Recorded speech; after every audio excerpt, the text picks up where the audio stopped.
What's up, viewers and new subscribers? This is LaToya and Lord. We're paralleling between LaToya and Lord's channel and Lord and Luciferian Prince 7.7's channel. Hope everybody's doing okay. We don't celebrate holidays. Y'all enjoy yourself. Save your wealth. It's gonna be a cold winter. However, the topic of this discussion is on both channels, as you go to LaToya and Lord's channel and on my channel, Lord and Luciferian Prince channel, is dealing with people with damaged past. And on LaToya and Lord's channel, we talk about our previous relationships. We don't put names out there. We just speak on our experiences. And if people do watch, no, it's not about you. It's about the experience.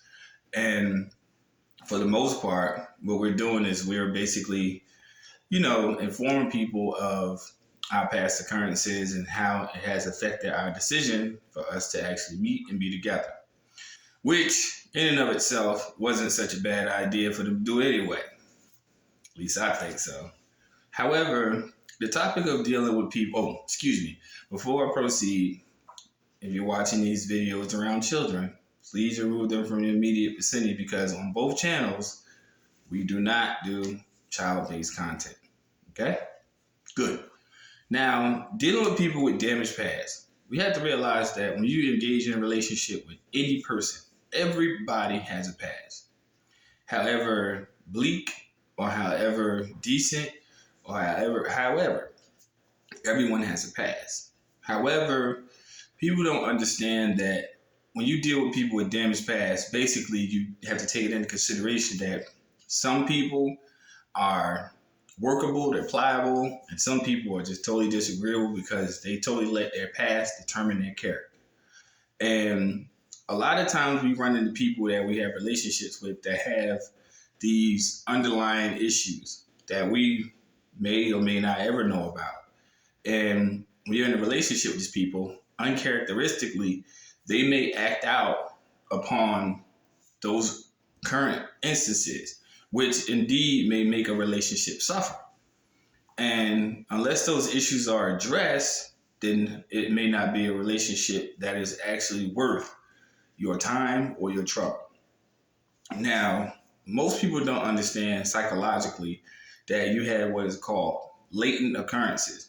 Sometimes people hang on to trauma and they deal with it in certain types of ways. They hang on to it and they try to suppress it.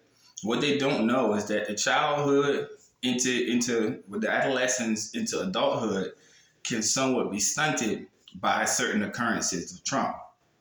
Now, we don't realize that majority of the time people act out as adults based upon what happened in their childhood. Hence, whenever you look at serial killers, the first thing that they always try to do is analyze their childhood. They want to run an analysis on what happened to you along the way to make you make these decisions. Because there had to have been some type of suppressed trauma, not excusing their behavior, but in the reality is saying what took place, what happened, Get to the root of it. Right. Let's get to the root of this. What made you do what you do?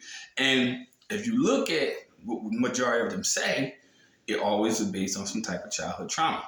Not saying irrespective of what they did was excusable, but that was the root cause.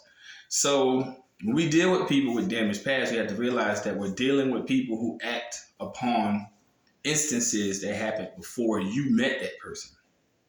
See what I'm saying? So if you meet people who basically are disagreeable or are agreeable, it all depends on how they process that trauma from their childhood up into their adulthood. Whether or not they're agreeable, if they're disagreeable, then to be honest with you, they have issues that we can never resolve. So if you have a person who has an agreeability, we're basically saying, hey, cool. I worked through my pain, I worked through my trauma, and it is what it is. Can't change the past. That's a person who's looking for growth and development. But if you have a person that says, fuck the world, it is what it is, this is who I am, that's going to be somebody who's going to be very disagreeable. Now, when you get two of these people put together, then there's going to be a seesaw relationship. One person is going to always try to entertain the inner child that they lost, the childhood they lost, and one person is going to grow and develop into adulthood by moving past the pain and trauma, which means that eventually, along the lines of that relationship, it has to be a split. It'll never work. Somebody's growing and somebody's stuck. Right. It'll never work. See, me, I can say in my instance, when I was younger, I used to walk around with a lot of pain, a lot of anger, a lot of frustration. And then I used to wonder, like, sometimes I sit down and wonder, like, where is this coming from? Where is it coming from? However, most people don't realize that things that took place in our lives, we weren't responsible for what took place in our lives, especially if you were a child. So we walk around with a lot of guilt based upon things happening to us, not realizing we were never in control. You know, so when you really look at it, you can't blame yourself for something that took place that happened against you. And I'm sure that when we live in this sick culture that we live in, I'm sure everybody got a story. You know, no matter how well they try to hide it, everybody has a story. You know, and when you deal with somebody who's basically like resolute, not going to beat themselves up, not going to sit here and be like, all right, well, you know, it's me against the world because of what happened to me, then that's a person who's growing and developing. You could take that pain and turn it into a sense of encouragement for others. That's a person who knows how to take pain and, what I say, take shit and turn it into sugar. However, on the opposite end of the spectrum, you have people who will blame the world no matter what, no matter how old they get. They will blame the world for whatever took place against them, and they feel like they are entitled to whatever the world has to offer because they are the victim. They hold this victimhood mentality. And this is a person who's going to be very disagreeable to be with. A person who feels like, well, this happened to me, this happened to me, this happened to me. Like, this happened to me, this happened to me, this happened to me. And I'm going to give the world hell because this happened to me. And everybody owes me. Right. And that's going to be somebody that's going to be very disagreeable with it. And it's a seesaw effect in the relationship because if you're trying to push on and move forward and this person's still trying to live in their childhood, that's like an adult dealing with a child, which we know is not going to work out. So I'm going to let you give your input, Toya. All right. So I dealt with this situation. I was dealing with somebody who was basically living in their childhood mind frame. Even though they are well in their 40s, they felt like being that their parent was not there. So now that their parent is around, that parent owes them up to the time that I guess they are 10 toes down. Mm-hmm. So in that situation, when things don't go their way, they have temper tantrums. When things that you do or say that they don't agree with, they throw in a fit. It's like, who is this person? Why do you feel like people always have to say yes to you or give you whatever you want? Why do you feel that way? And then later find out that they feel that they are entitled now as an adult to be catered to. Because they have that absence of when they was younger, the parent wasn't there. Now that the parent is there, now they need to suck everything out of them that they didn't give them as a child. Mm-hmm. So now you are the parent to this grown individual. And at the end of the day, it doesn't work. Because if you already have children in the mix, here you are trying to raise your children, yet somebody else's child that didn't get raised as a child. And also to say, me personally, I didn't have the glorious childhood.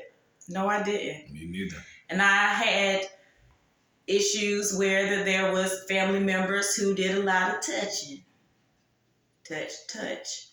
So I had that baggage with me in a relationship. I can truly say. I didn't like for the person that I was with to touch me because I still held on to that childhood trauma. And after a while, no longer dealing with that individual and with another, I don't mind. I let that go. And it could have just been that the person that I was with, I didn't even want them touching me. Could have been that too. And as well as not having that family bond that you would think you would have. I mean, I had good times as a child. I'm not gonna lie. We had great times, but the older I got, different experiences that I end up running into, things that happened that was traumatic in my life, I didn't hold on to it. And the type of person that I am, if you want to call me a little silly, crazy, I worked my way through that with humor. I didn't stay stuck in that, well, everything that happened to me, I'm just going to take it out on the world and I'm just going to say, fuck the world. I can't stand it. People die. I don't care. We all got to die sometime. No. I had to look at life as I'm here, have a purpose. I need to live to share what my purpose is and go on with it. So at the end of the day, dealing with people who have had their baggage and they bring it into your relationship, first off, y'all need to talk about Rule number one. What's going on or what you might be dealing with. Because when somebody goes into a relationship with somebody, you already know what you're dealing with. You already know what's on your mind. You already know what you're thinking. You're already looking at this person probably a certain way for certain things that they do that takes you back to what had happened to you. So talk. Lay it out on the table. Let your significant other, whoever you're interested in, let them know, okay, this is what I'm dealing with. This is what's going on in my mind. I'm struggling with this situation. Can we just sit down and talk about it so at least you know where I'm coming from? So start off like that. And then bits and pieces of you and bits and pieces of that individual is going to come out and it's going to be laid on the table. And you know how to approach that person and that person knows how to approach you. And you can easily smooth it out. Just like now with me and Lord. We have our baggage. But yet we have put it out there and we're dealing with it. Mm-hmm. Some things might be butterflies and unicorns and rainbows, while others is not. Mm-hmm. Because there is some dark stuff that has happened. But yet we know how to deal with each other. We know how to talk and get it out, and which we still got a lot more stuff to talk and get out. But we're doing it. We're not holding on to it. And eventually we'll get it all out. Because I know it's a lot of stuff that still need to be said. Well, of course. It's a whole library's worth. Because you don't realize that in a relationship, you run through so much. But when it's over, you reflect. And in reality, when we first got together, my last relationship kept trying to intervene with our relationship. That's not cool. You see what I'm saying? That wasn't cool. Because when I'm over with you, I'm done with you. This is the reason why I say this. Because in the instance when I was around said person, they didn't want to talk. They didn't want to say nothing. And in any conversation, it was bland as hell. And it wasn't really nothing, no substance. So now you're dealing with somebody who you really don't know. You don't really know this person. So when people say you don't know somebody, it's how can I know you if you don't communicate? If you don't communicate, I can't get to know you. I may know your name, your family member's name. I may know all that basic information. But I don't know you. See what I'm saying? So when you have that healthy dialogue in a relationship, you have that, like I said, healthy dialogue. It's basically, if you feel as if you can't express yourself to your partner, you don't need to be with that person. If you cannot express yourself to your partner, you don't need to be with that person. You don't. And the reason I say this is because there's a lot of stones unturned in a relationship. days can go past, years can go past, and you still don't know this person. You know, you can get to know a person on two levels, either physical or mental. But it's best to have both. But I think more people place emphasis on the physical because people who you meet who base their relationships on physical alone are just trying to instantly gratify and suppress whatever they're feeling on the inside. So that is the problem when you deal with a relationship with somebody who just wants to have sex all the time. That's a person who's trying to cover up and instantly gratify to cover up pain. You see what I'm saying? And I know this for a fucking fact, like straight up. So when you could communicate, when you do more communicating, the intimacy, it makes the relationship run a lot smoother. You see what I'm saying? Because what do you do after y'all do whatever you do? You go back to being people who don't know each other. Straight up. And a lot of people will not admit this, but this is a fundamental fact. People who are used to compulsive behavior have most significant internalized problems. Now, if you're with somebody, I should be the one that you should be talking to about problems. See what I'm saying? But people just suppress. They hold it on. They hold it down. They do other activities to take their mind off of addressing the issue. And that's going to cause a lot of problems in the relationship. It's going to cause a lot of arguments, a lot of static, a lot of drama. And if you're a person who's worked through it and you don't want that in your life, you got to move on. You know, a lot of people stay in relationships with people who you're either going to become their emotional punching bag or they're going to become emotionally unavailable. There is no in between. There is no in between. You see what I'm saying? And a lot of people don't want to address this issue because, again, if they can't communicate simply with you, how are they going to get along with anybody else? They haven't even worked out their own issues. A lot of people really just don't even need to be in relationships, period. Straight up. Because they don't. Because they really haven't addressed what's wrong with them. See, when you address what's wrong with you and you know what you want, then you attract the person you want. The person you're supposed to be with. Not somebody you're supposed to be stuck with. My last relationship, I felt like I was stuck with somebody. Like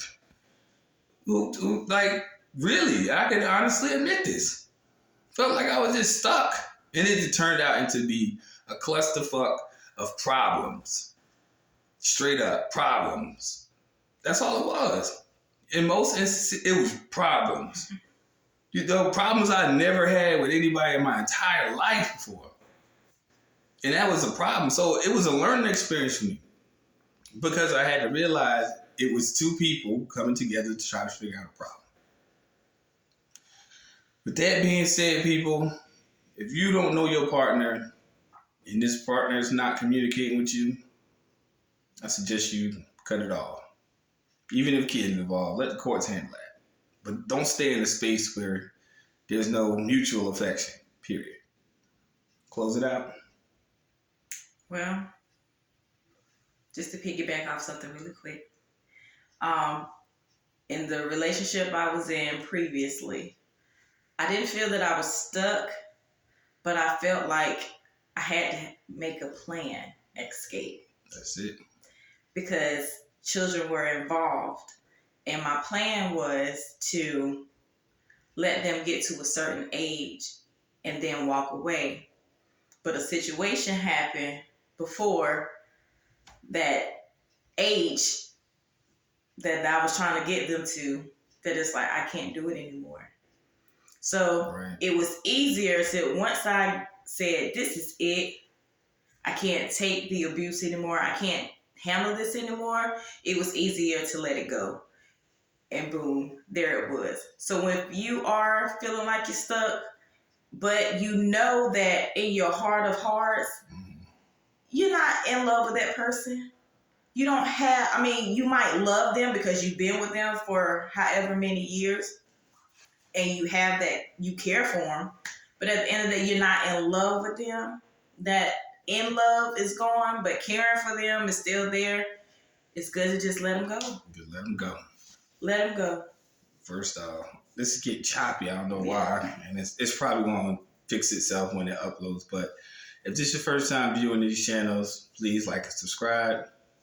Y'all enjoy yourselves, meditate upon the message, and y'all take care.